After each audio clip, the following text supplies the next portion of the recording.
Welcome back to Rockstock Channel. It's June 24th, and I recently had the pleasure of being interviewed by Water Tower Research as part of their Small Cap Spotlight podcast. We covered a broad range of timely and relevant issues shaping the battery metals space today, including the ongoing downturn in lithium and other commodity prices, the resulting challenges for project developers in accessing capital, and the growing role of private and strategic investors as public equity markets tighten. We also discussed the shifting policy environment in the U.S., how new federal initiatives and executive orders may impact critical minerals investment, and what that could mean for project selection and funding going forward.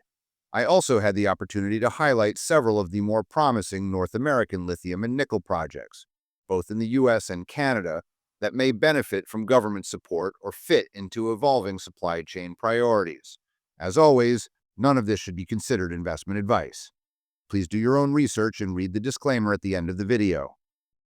Welcome to the WTR Small Cap Spotlight podcast. I'm your host, Tim Gerdeman, Vice Chair and Co-founder and Chief Marketing Officer of Water Tower Research.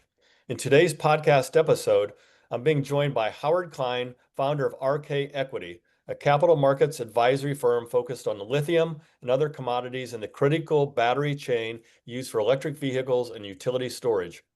Howard authors and distributes the Lithium Ion Bull newsletter and co-hosts the Rockstar Channel podcast that attracts investors in North America, Australia, and Europe. Howard also speaks regularly at investment conferences on the disruptive battery metals investment thesis. Also joining us is my WTR Equity Research colleague, Dmitry Silversteyn. Good morning, gentlemen, and thank you for joining today's podcast. Thanks for having me. Thank you, Tim. Howard, for those listeners that are not familiar with you and RK Equity, please provide a quick overview of your background and RK Equity's business model and how you came to focus on the lithium and other battery metals markets, please. All right, thanks. I'm a equity salesperson by background in New York, but that was more than 23 years ago. I started RK Equity with Robert Friedland and the Ivanhoe Mines in Mongolia as my first client in 2002, helping to kind of like promote, pre-revenue growth, mining companies, juniors, and broaden their audience with institutional investors.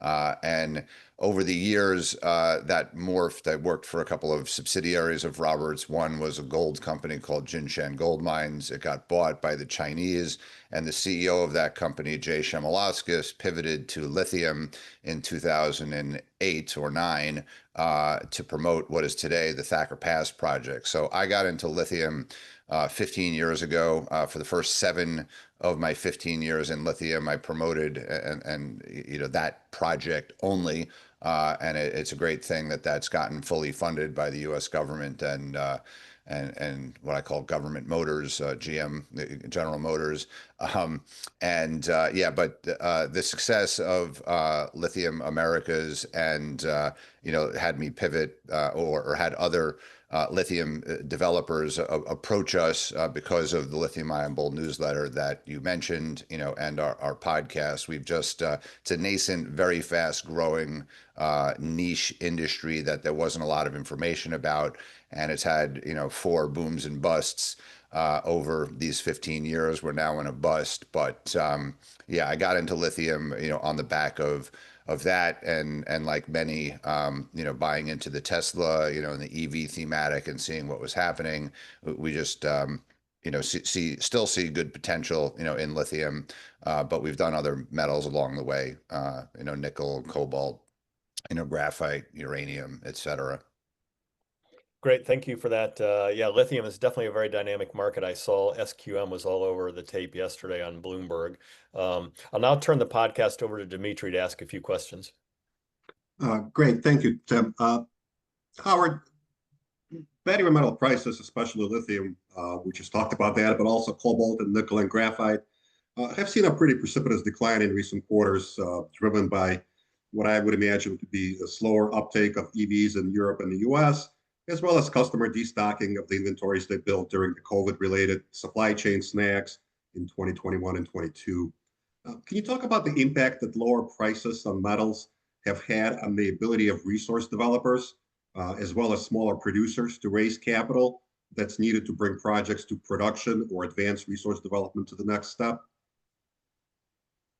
So it's broad. I mean, there is a lot of the public equity financing has dried up substantially, not entirely, but uh, the mantra of commodity equities follow commodity prices, and as commodity prices have fallen, uh, the speculative interest that came into the market, let's say the battery material space, under Biden and the Green New Deal and the IRA, he heavily promoted electric vehicles and other parts of the supply chain, and that dynamic led to a lot of funds flows into clean energy ETFs, and that supported investment into these commodities while those prices were rising. And now the reverse has happened, right? There's been a lot of exit, as you mentioned, a lot of the demand drivers, but also a lot of what happened during COVID was that not a lot of people were visiting China, but China was quietly, very aggressively building out their entire supply chain. And now they're exporting really cheap cars, because they have cheap batteries and they have cheap cathodes, and they figured out how to source more cheaply, nickel, as well as lithium and some of the other commodities. So from a public equity perspective, it's hard to raise money, but there are a lot of private actors that have big balance sheets that are taking long-term views. So Rio Tinto is a private actor, and they've made big acquisition of Arcadium Lithium. And you mentioned, Tim, SQM was on the tape, but Chile was on the tape because Rio Tinto made two investments in new Chilean opportunities. So in lithium, you have Rio. On the flip side, you have someone like Sibanye-Stillwater, which was meant to be a partner of a project, Ioneer, in Nevada, but they pulled out because their own, platinum business, has not been doing so well. Uh, and then also private actors, you have like Exxon and Equinor and Koch, big balance sheet oil companies that continue to invest in Arkansas and the Smackover for lithium. You have GM as a private actor. As I said, they've invested in Lithium Americas. You have Mitsubishi has invested, LG Energy Solutions and LG Chem used to finance things. A lot of the OEMs have dried up some of their private capital, but again, this could be, as you said, Dmitry, demand driven. And selectively, you've seen some family offices. There's a dichotomy. There's a lot of pessimism here in North America, but out of the Middle East, and Trump was just in the Middle East, there's a lot of money and a lot of interest, in this thematic. And a client of ours, attracted $10 million investment from a Israeli family office. So there is some private capital. It is selective, but broadly, until commodity prices start rising, the speculative flows into the space is probably going to be slow for battery materials. But uranium stocks seem to have gotten a bid on the executive order yesterday or last week. The metals company, a company you guys cover, on an executive order on seafloor mining, they just attracted $37 million in private capital. So money is available. But it's very, I think, going to be company specific as opposed to thematic specific as it was a couple of years ago. Thanks, Howard. So you mentioned that as metal prices go, so do the valuation of mining companies and processing companies. So obviously right now, especially the juniors, don't really have the equity, if you will, to raise capital without diluting their shareholders significantly. So is there a light at the end of a pricing downturn tunnel here? And what are other, funding avenues companies exploring? You talked about strategics and looking for sort of partnerships and offtake agreements. But what else can companies do at this point, given that they can't use their equity to raise money with the prices being depressed? Well, like I said, some people can raise money at these low valuations, and there's an Argentina brine company that has raised equity 6 times in the past 18 months at lower and lower prices. So if you want to advance your projects, you can through equity, but where a lot in the lithium space and other spaces is just like conserving cash and waiting for hopefully the demand surge to overtake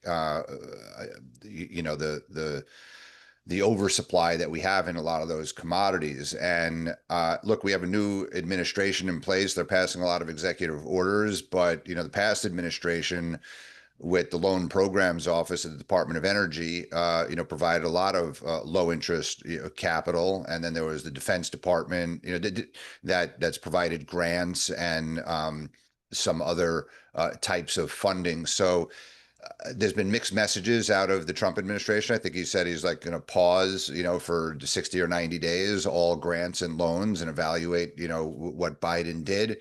So some of those projects that got those somewhat, uncertain about, on the other hand, Chris Wright I think confirmed a nuclear, a nuclear loan guarantee, and he's been advocating, to continue the Loan Programs Office, but also want to make it available for coal. You have the budget reconciliation process underway, so we don't know where the IRA subsidies and, they're looking for cuts, right? So it's not clear. Right now, if you're a junior or a developer, there's a huge amount of uncertainty at present because they're dealing with a bunch of new personnel. Doge, Tesla, and Doge cut a bunch of people from the Department of Energy. So it's a bit in flux, but like I said, companies like that have already gotten funded and or have grants going. There's the Talon Metals and in nickel, I think they have a Department of Defense grant. So that money keeps flowing. I don't know. There are royalty providers that are out there that have selectively gotten in this space. So yeah, I don't. There's no easy answer for this of what alternative sources are available. There's a lot of uncertainty, and I think we'll have a bit more.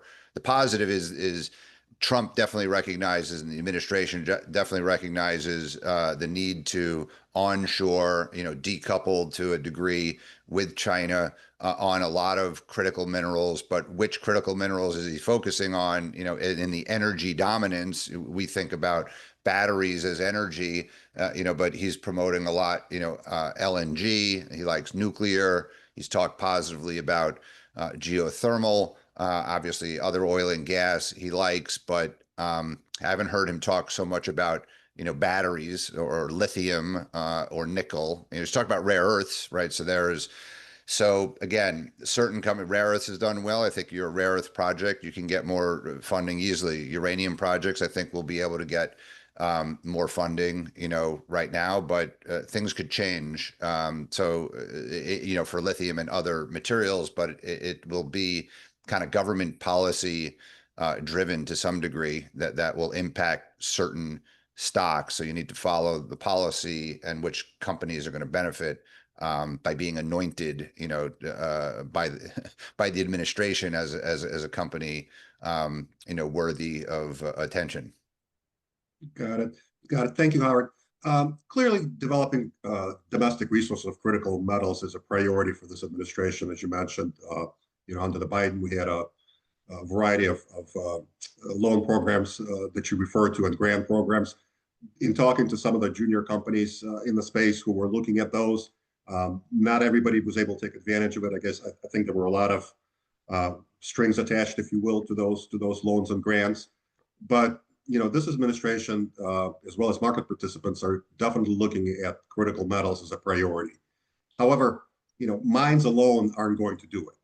It seems to me a whole ecosystem of mines and refineries and processing plants is needed to make America truly self-sufficient when it comes to the energy transition trends away from fossil fuels. So what do you think needs to happen beyond the executive orders, both from a legislative as well as perhaps regulatory and funding perspective, to stimulate the development of domestic resources, as well as manufacturing infrastructure in the U.S.?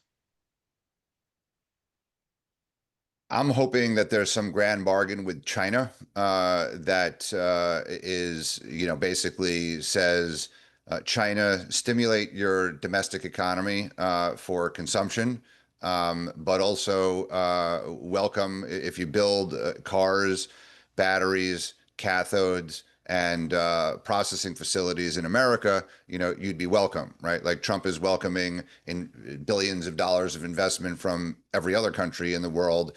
Why not welcome it from the country who is ahead of us, has a world, lead in a lot of these, you know, China is energy dominant in clean energy technologies, right? So if and it's not a climate thing, really, it's these are just industries of the future, and where we a lot of their technology emanated, was found in America, and that was just commercialized over there. So if we can kind of re-commercialize that, I mean that's what I really hope that happens, because then it would greatly stimulate. We'd be able to catch up, across, the battery supply chain, and battery plus solar as an energy source, according to Next Era Energy, the largest utility in America, is the fastest and cheapest way to deploy electricity, in America. Like the nuclear and gas plants, have long bottlenecks, and so, you know, China's great, with solar. We just have to kind of get the cost even further down.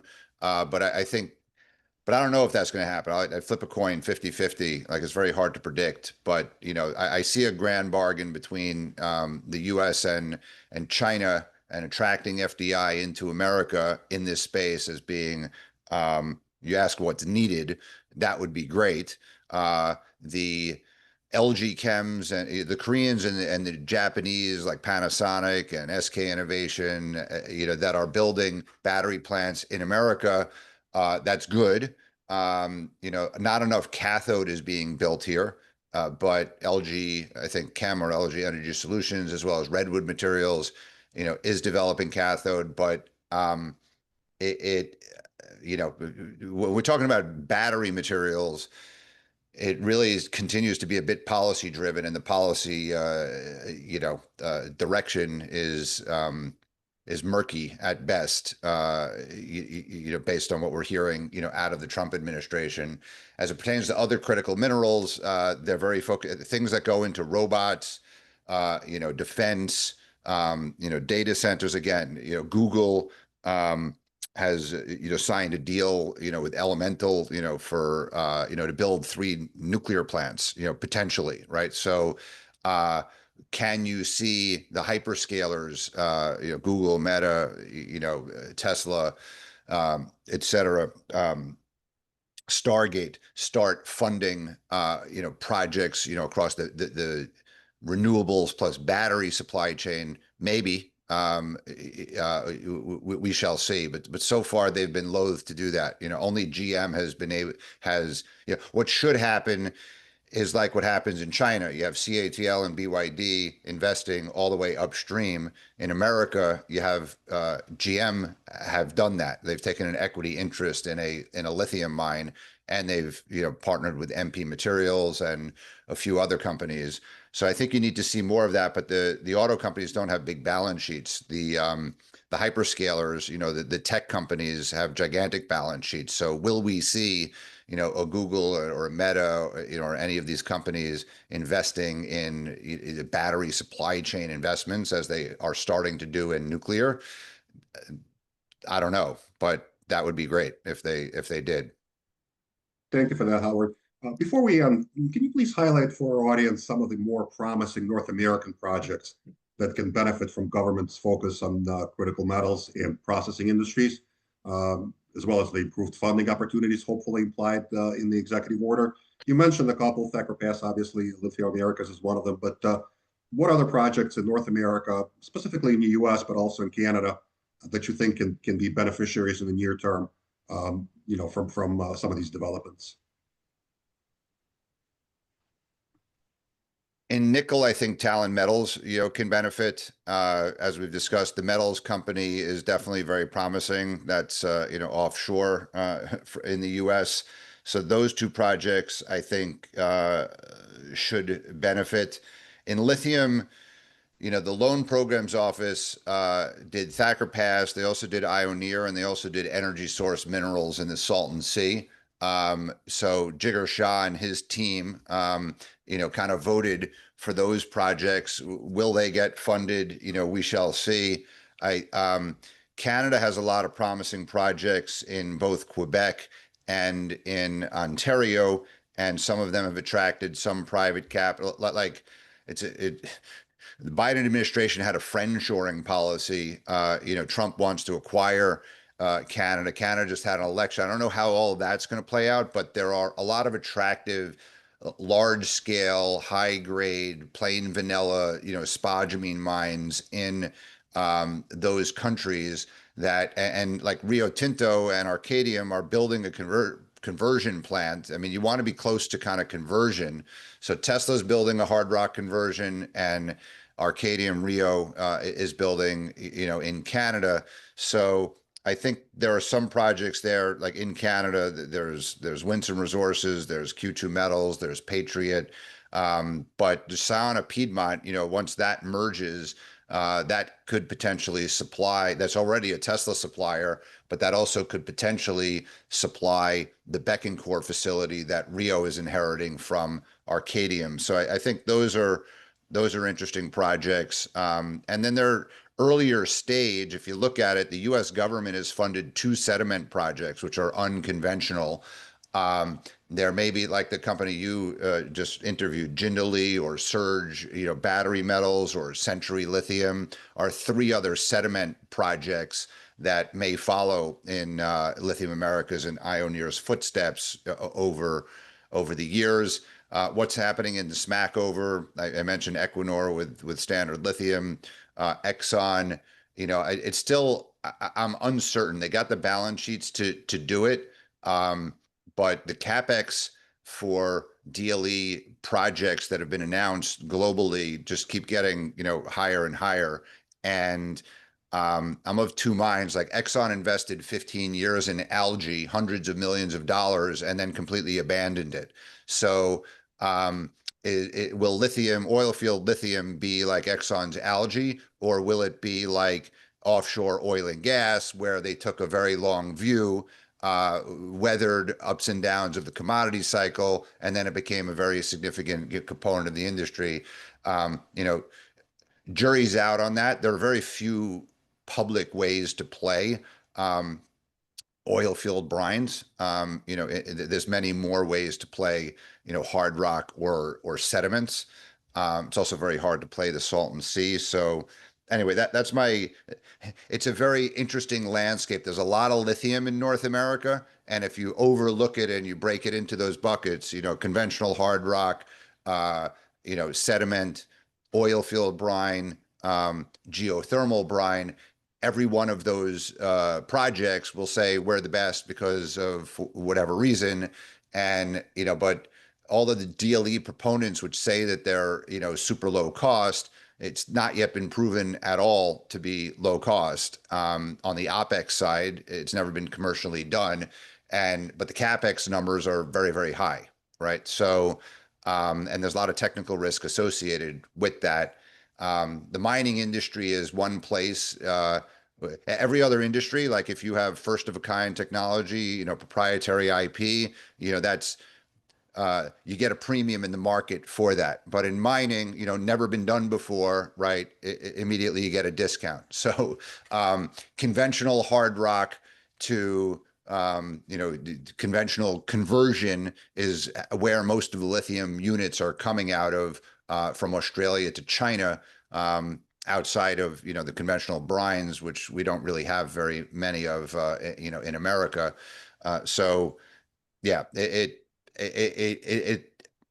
I've given you kind of like the landscape. It's very difficult, but you also need to follow the politics, like who Lithium Americas did a fantastic job lobbying Washington, as did Ioneer, as did Energy Source Minerals. So which companies are navigating Washington and which politicians are raising their hands saying, I support XYZ project, will help you determine whether or not, that project is going to be blessed with, government support, which will then help private capital be attracted to it. Great summary. Thank you, Howard. Great. My This pleasure. has really been insightful, Howard, in terms of having more of a capital markets view of lithium. So I really appreciate it. So again, thank you for joining us today, Howard Klein, founder of RK Equity, as well as my WTR Equity Research colleague, Dmitry Silversteyn. Finally, a special thanks to the producer and editor of the podcast, WTR colleague Joe Brunetto. Thank you for listening, and don't forget to subscribe as well as visiting www.watertowerresearch.com to stay up to speed on the company's small cap written research reports, podcasts, fireside chats, and conference schedules. We will see you next time for another edition of the WTR Small Cap Spotlight Podcast.